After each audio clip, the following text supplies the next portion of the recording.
Hello students, you're welcome to our study session 3 video and overview of library services in GST 121, use of library, study skills and ICT. Now, let's look at the learning outcomes for this study session. On completion of this study session, you should be able to discuss the purpose of a library, you should be able to explain the term book, explain library system and services, and highlight the different reference services. What are libraries? Libraries are places where information services are rendered to users.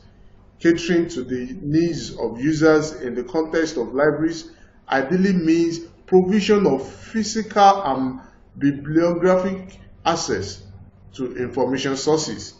In this study session, you will learn about the purpose of a library, all subdivisions of book, library system and services, and basics of reference services.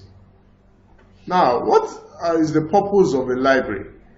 The library is the heart of an educational institution which enables the fulfillment of educational objectives. Thus, the purpose of a library is to support the educational work of an institution. This purpose is, however, achieved in two ways. One, by providing the users with the means of finding whatever information they need. Two, by encouraging them in the habit of using books, both for information and pleasure. Besides, if the library is to serve its purpose, it must be recognized as an essential part of the school's work, while the teaching program of the institution need to be planned so that the library plays a central role. One of the primary missions of the library is to serve the research needs of students, staff, and scholars.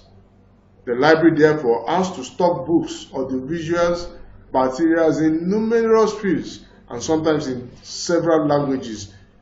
Serial publications, also known as the periodicals, for example, newspapers, magazines, journals, and computers, as to be able to access the compact disc. Now, what do we mean by the book? As a student or user of the library, it is important that you know the parts of a typical book. A book is divided into three major parts: the preliminary pages, the main book, and the subsidiary pages. Now, let's look at the preliminary pages.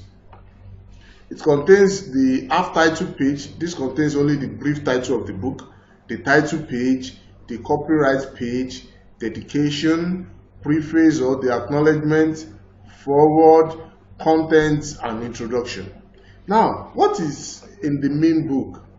The main book, this is the main body of the book. It contains illustrations, footnotes at the bottom, of the page.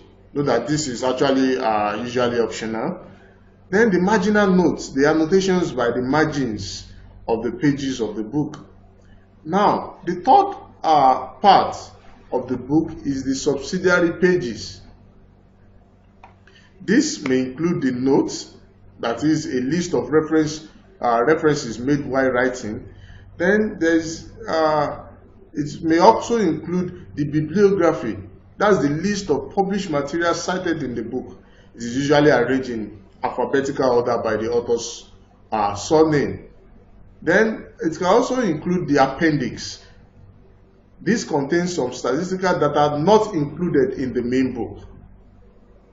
Now, it also contains glossaries. This is an alphabetical list of uncommon terms used in the book. The terms are not only listed, they are also defined. And it may also include index. This is an alphabetical list of names, subject references, etc. at the end of a book, with page numbers of the place where they could be found. Now, let's look at library system and services. Libraries differ considerably in their general arrangement, so it pays to spend a few minutes looking around before starting to search for materials you need. The circulation unit of the library is the first point of contact with the user. Thus, users are advised to always make inquiries from staff at the circulation desk for any guide to the library and the stock. In university libraries, there may be subject guides relating to your field of interest. The staff will also tell you how to use the catalogs and point out any special sectional catalogs that are available. Now, let's look at the reference services. The provision of the reference service is an important function of a library. Library users have different reference queries that need to be solved by librarians. With the advent of information technology, reference service has been made easier, as most of the reference queries can be answered easily through surfing the internet or by searching relevant CD-ROM databases. Now, there are different reference services. They include directional. One, directional. This involves a reader asking for a specific location within the library. I said there are different reference services. We are going to be considering 3. We have already considered directional. Now let's look at ready quick reference questions. This is when a reader asks for a specific question relating to the use of library material in the reference section.